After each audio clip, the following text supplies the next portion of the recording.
Everyone, welcome back to my channel this side Akshita. आज हम लोग लाइफ प्रोसेस चैप्टर को आगे लेकर चलते हैं। हमने लास्ट वीडियो में डाइजेस्टिव सिस्टम को पढ़ा था कि कैसे फूड जो है हमारी बॉडी में क्या क्या उनके प्रोसेस हैं, कैसे फूड ब्रेक डाउन होता है, ये सब हमने पढ़ा था। आज हम लोग जो पढ़ने वाले हैं वो है respiration in humans, not only humans. हम पढ़ेंगे कि कैसे रेस्पिरेशन एनिमल्स में होती है, सब पढ़ेंगे। पहले अगर मैं ह्यूमंस की बात करूं तो हम मोटा मोटा ये देख लेते हैं कि हमारा रेस्पिरेटरी सिस्टम होता कैसा है। तो अगर मैं रेस्पिरेटरी सिस्टम की बात करूं, हमारे पास सबसे पहले नॉस्ट्रिल्स आते हैं जो हमें विजिबल भी होते हैं। नॉस्ट्रिल्स जहाँ से जो एयर है वो अंदर जाती है। उसके बाद हमारे पास नेसल पैसेज आता है, नेसल पैसेज, ठीक है, जो कि एयर का ही पैसेज है। मतलब आफ्टर ऑल द नॉस्ट्रिल्स जहाँ पे म्यूकस हेयर प्रेजेंट होते हैं उनको हम नेसल पैसेज बोलते हैं। फिर माउथ कैविटी तो हमने लास्ट टाइम में पढ़ी थी कि माउथ कैविटी होती क्या है। नेसल पैसेज के बाद फेरेनिक्स आता है। फेरेनिक्स हमें पता है कॉमन पैसेज है एयर और फूड का, जो कि हम डिटेल में आगे पढ़ेंगे। उसके बाद लैरिंक्स, ट्रेकिया, और ट्रेकिया के ऊपर होते हैं रिंग्स ऑफ कार्टिलेज, जो क्या काम करते हैं वो भी हम आगे पढ़ेंगे। लंग्स में जो ट्रेकिया डिवाइड होता है दो पार्ट्स में, उसको हम ब्रोंकाई बोलते हैं। जो आगे और छोटा छोटा स्टेम्स जो है हम कह सकते हैं निकलती है, उसको हम ब्रोंकियोल्स बोलते हैं। और ब्रोंकियोल्स के बिल्कुल एट द एंड पे एल्वियोलीज होते हैं, जो कि हम बोल सकते हैं बैलून लाइक स्ट्रक्चर है, जिसको हम और डिटेल में आगे पढ़ने वाले हैं। ये सिर्फ अभी मोटा मोटा कि हमारा रेस्पिरेटरी सिस्टम कैसा दिखता है। तो पहले हम बेसिक से शुरू करते हैं। फर्स्ट ऑफ ऑल हमें ये पता होना चाहिए कि ब्रीदिंग और रेस्पिरेशन में क्या फ़र्क है, मतलब ब्रीदिंग क्या है और रेस्पिरेशन क्या है। तो रेस्पिरेशन एक ऐसा प्रोसेस है जिसमें ब्रेकडाउन ऑफ ग्लूकोज होता है ताकि एनर्जी प्रोड्यूस हो सके। Breakdown of glucose to produce energy.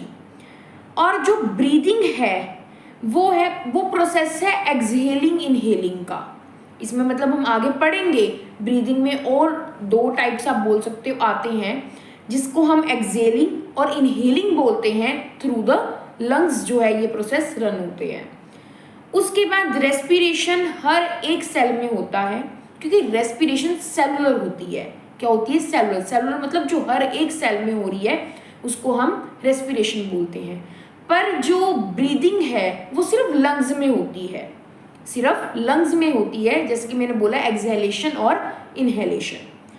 उसके बाद जो रेस्पिरेशन है एक केमिकल प्रोसेस है और ब्रीदिंग एक फिजिकल प्रोसेस है। केमिकल और फिजिकल तो आपको पता ही होगा। उसके बाद रेस्पिरेशन से हमेशा एनर्जी निकलती है in the form of ATP, पर ब्रीदिंग से कोई भी एनर्जी नहीं निकलती। हाँ, ये कॉमन प्रोसेस है, मतलब जो मोस्ट इंपॉर्टेंट प्रोसेस होता है वो है ये, लेकिन रेस्पिरेशन जो है एनर्जी बनाने में काम करता है। उसके बाद हमारे पास आ जाते हैं कि रेस्पिरेशन कितने टाइप्स के होते हैं। रेस्पिरेशन हम बहुत छोटे होते से पढ़ते आ रहे हैं कितने टाइप्स के होते हैं। रेस्पिरेशन होता है aerobic respiration and anaerobic respiration. Aerobic respiration में जैसे कि हमें पता है जो O2 की प्रेजेंस में होते हैं उसे हम एरोबिक रेस्पिरेशन बोलते हैं, और एनारोबिक जो O2 की प्रेजेंस में नहीं होते उसे हम एनारोबिक रेस्पिरेशन बोलते हैं। अब जो मोस्ट इम्पोर्टेंट मैं बोलूँ चार्ट आप लोगों के सामने आया है, मतलब ये मोस्ट इम्पॉर्टेंट चार्ट है। यहाँ से बहुत क्वेश्चन आएंगे, बहुत तरह के क्वेश्चन आते हैं यहाँ से। तो फर्स्ट ऑफ ऑल ग्लूकोज जो है साइटोप्लाज्म में हमारे पायरूवेट में चेंज हो जाता है। ये एक ऐसा प्रोसेस है ग्लूकोज का पायरूवेट में चेंज होना जो एरोबिक और एनारोबिक दोनों में कॉमन है।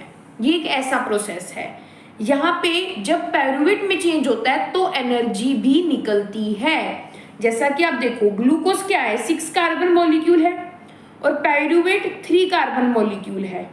अगर पायरूवेट 3 कार्बन मॉलिक्यूल है तो अब देखो अगर ग्लूकोज को बैलेंस करना है तो 3 कार्बन कम है, मतलब उनकी क्या निकल रही है, एनर्जी निकल रही है। अब उसके बाद अगर हम देखें कि अब आगे क्या होता है, मतलब अगर हमने 2 पढ़ा कि absence of oxygen and in the presence of oxygen, अब उनको हम डिटेल में पढ़ने वाले हैं। अब पायरूवेट से आगे क्या होता है, अगर एब्सेंस ऑफ ऑक्सीजन में हो रहा है, मतलब यीस्ट में, यीस्ट का क्या काम होता है, फर्मेंटेशन कराना, और फर्मेंटेशन किसकी वजह से होती है, इथेनॉल की वजह से। मतलब जितने भी हम ये डोसा बनाने का, इडली बनाने का जो भी ये उसका बैटर होता है, उसमें हम क्या कराते हैं, फर्मेंटेशन कराते हैं। फर्मेंटेशन ऑक्सीजन की एब्सेंस में ही होती है। और जैसे हमने बोला पायरूवेट से अगर ऑक्सीजन की एब्सेंस में कुछ काम हो रहा है तो वो इथेनॉल बनाएगा, कार्बन डाइऑक्साइड बनाएगा और एनर्जी भी बनाएगा। अब पायरूवेट से दोबारा ऑक्सीजन नहीं है, लेकिन अब मसल सेल्स में हो रही है, क्योंकि हमारे पास जो एनारोबिक रेस्पिरेशन होती है वो 2 तरह की होती है, एक वो जो यीस्ट में चलती है और एक वो जो हमारी मसल सेल्स में चलती है। अगर तुम्हारी in the absence of oxygen जो मसल सेल में चलती है तो वो क्या बनाती है, लैक्टिक एसिड बनाती है। लैक्टिक एसिड तब बनता है जब तुम बहुत ज़्यादा हैवी एक्सरसाइज कर लो, तो तुम्हारी मसल्स को एग्जैक्ट ऑक्सीजन ना मिले, पूरी तरह से ऑक्सीजन ना मिले, तब लैक्टिक एसिड बनता है। और लैक्टिक एसिड ही क्या कोज करता है, क्रैम्प्स कोज करता है। क्या कोज करता है, क्रैम्प्स। इसी की वजह से अकड़ाव आता है शरीर में जब तुम बहुत ज़्यादा हैवी एक्सरसाइज कर लेते हो, और इसमें भी जो है एनर्जी निकलती है। उसके बाद अगर मैं बोलूँ प्रेजेंस ऑफ ऑक्सीजन, मतलब एरोबिक रेस्पिरेशन। एरोबिक रेस्पिरेशन हमारी माइटोकॉन्ड्रिया में चलती है फॉर द एटीपी फॉर्मेशन, क्योंकि हमें पता है एटीपी की फॉर्मेशन कहाँ होती है, माइटोकॉन्ड्रिया में, जिसको हम powerhouse of the cell बोलते हैं। जो प्रेजेंस ऑफ ऑक्सीजन में होती है तो उसमें क्या बनता है, CO2, वाटर और एनर्जी। ये एक ऐसा चार्ट है जो बहुत ही ज्यादा इंपॉर्टेंट है, यहाँ से क्वेश्चन आए हैं और आते रहेंगे, मतलब यहाँ से तो क्वेश्चन आएगा ही आएगा। उसके बाद अगर हम बात करें रेस्पिरेशन इन ह्यूमंस की, तो हम एक पाथवे पढ़ लेते हैं किस तरह से इनटेक ऑफ ऑक्सीजन होता है हमारे, मतलब कैसे पूरा एयर अंदर जाता है, अंदर क्या होता है, मतलब कौन कौन से पार्ट्स से वो गुजरता है। अगर हम वो देखें तो सबसे पहले नोस्ट्रिल्स आते हैं, नोस्ट्रिल के बाद नोज के बाद लैरिंक्स के बाद ट्रेकिया। और ये एक ऐसा पाथवे है जिसपे क्वेश्चन आ जाता है, तो ध्यान से, लैरिंक्स के बाद ट्रेकिया के बाद लंग्स के बाद ब्रोंकाई और ब्रोंकाई के बाद एल्वियोलिस। तो ये ऐसा पाथवे है। अब देखें तो हम एक बार जितने भी हमने पाथवे में भी ये पढ़ा उनको हम डिटेल में पढ़ लेते हैं कि उनका मोटा मोटा काम क्या है। नोस्ट्रिल्स, हमें पता है जहां से एयर अंदर आती है और बाहर भी जाती है उसको हम क्या बोलते हैं, नोस्ट्रिल्स। जितना भी मैं अब आपको पढ़ाऊंगी मैं बार बार अंदर या बाहर नहीं करूंगी, क्योंकि ये टू एंड फ्रो प्रोसेस है। टू एंड फ्रो मतलब बाहर भी जाना और अंदर भी आना, ये ऐसा प्रोसेस है, ठीक है। Nostrils from where air taken into the body is called nostrils. Nasal cavity, the space inside the nose where it is lined with hair, mucus with help in filter the air, which help in filter the air। नसल cavity क्या काम करती है, नसल cavity में mucus होता है और हेयर प्रेजेंट होते हैं जो हम एयर ब्रीथ कर रहे हैं उसको फिल्टर करती है। तो ये नसल कैविटी का काम होता है। उसके बाद हमारे पास होता है फेरेनिक्स। फेरेनिक्स का क्या काम है, pharynx is the common pathway for food and air. ये एक कॉमन पाथवे है फॉर फूड एंड एयर। उसके बाद हमारे पास आता है लेरिनिक्स। लेरिनिक्स हमें पता है जिसको हम वॉइस बॉक्स बोलते हैं, जहाँ पे वोकल कॉर्ड प्रेजेंट होते हैं, जो हमारी पिच को मैनेज करता है कि हम कितना पिच से बोल रहे हैं, वो सब किसका काम होता है? वोकल कॉर्ड, मतलब वॉइस बॉक्स, जिसको हम लैरिंक्स बोलते हैं। तो अब उसके बाद एक बहुत इंपॉर्टेंट सी चीज जो मैं आपको बताना चाहूंगी, इसके पास एपिग्लोटिस होता है और उसके बाद ग्लोटिस होता है, मतलब एक एपिग्लोटिस एक ग्लोटिस, जो क्या इंश्योर करते हैं कि जब तुम खाना खा रहे हो ना, तो जैसे तुम जब तुम्हारा खाना मुंह में जाता है तो ये एपिग्लोटिस एक ढक्कन की तरह होता है, ये ग्लोटिस को ढक लेता है। क्यों ढक लेते हैं? ताकि जो खाना है वो तुम्हारी एयर वाली जो ट्यूब है, ट्रैकिया है, उसमें ना चला जाए, ये इंश्योर करता है। जैसे कि अगर मैं आपको दिखाऊं तो मैंने एक छोटा सा ये डायग्राम बना रखा है, जो देखो क्या कह रहा है।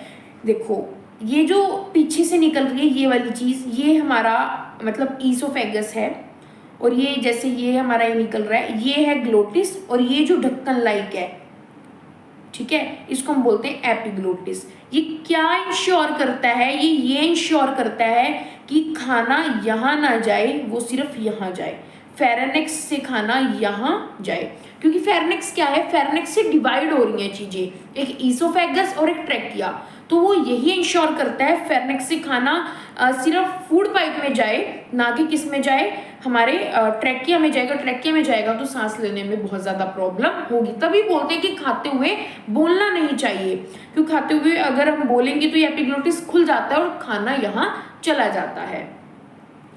उसके बाद हमारे पास नेक्स्ट जो पार्ट है विच इज ट्रैकिया।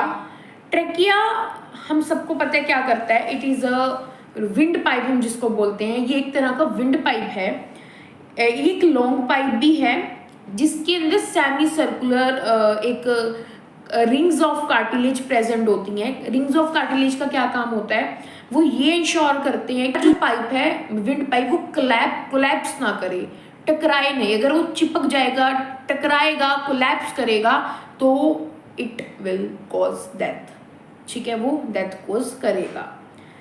और अब जो ट्रैकिया है वो दो पार्ट्स में डिवाइड होता है, दो पार्ट्स में डिवाइड होता है। अगर मैं बताऊं तो देखो, आप ही देख ही पा रहे होंगे, जैसे यहाँ पे हमारा ट्रैकिया था, ये समहाउ इस तरीके का, मतलब रिंग्स थी, ये ट्रैकिया था।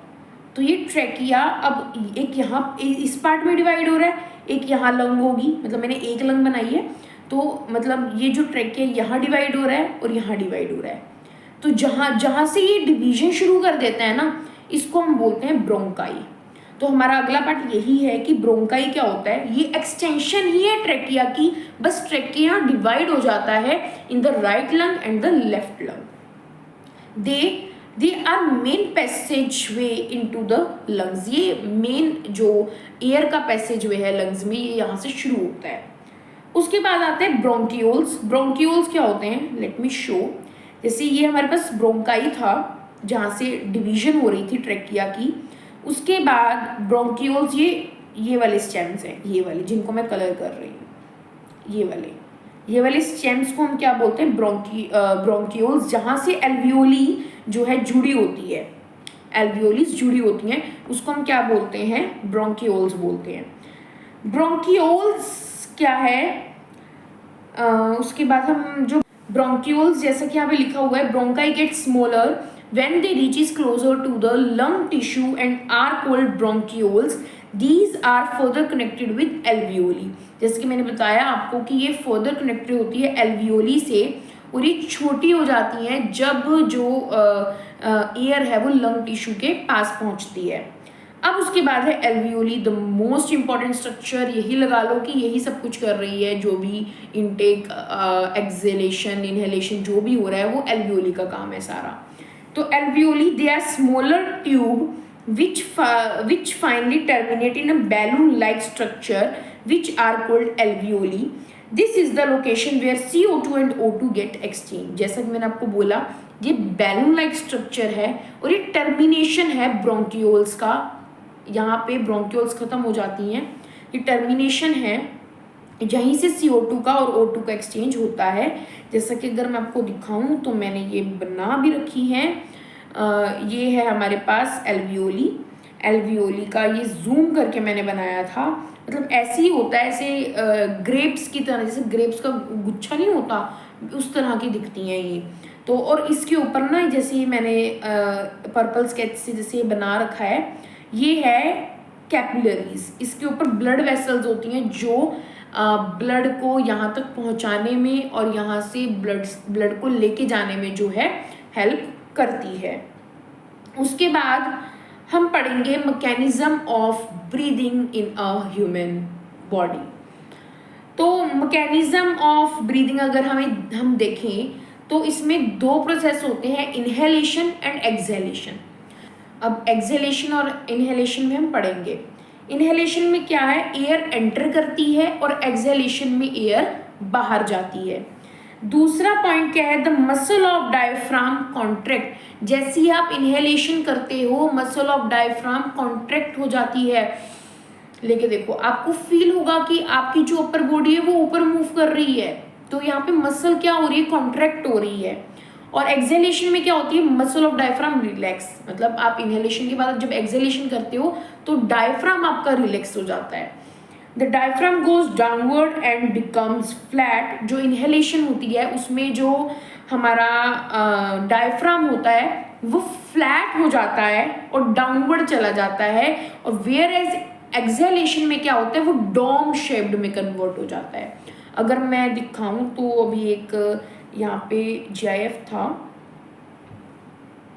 अगर आप इसको देखो जैसे ही एयर अंदर जा रही है तो ये जो डायफ्राम है यहाँ पे एग्जैक्ट दिख नहीं रहा है, अगर मैं बताऊं तो जैसे ही एयर इनहेल होगी तो डायफ्राम फ्लैट हो जाएगा। मतलब जो डायफ्राम है वो नीचे आ जाएगा। नॉर्मल जो पोजीशन होती है डायफ्राम की वो ऐसी होती है, ऐसी उल्टा यू लगा लो, ये नॉर्मल पोजीशन है। जहाँ जो एक्सहेलेशन में होती है डॉम शेप्ड, और जो इनहेलेशन में होती है वो नीचे आ जाता है। मतलब जो ऐसे था वो नीचे आ जाएगा, ऐसे हो जाएगा, फ्लैट हो जाएगा, उसको हम बोलते हैं इनहेलेशन।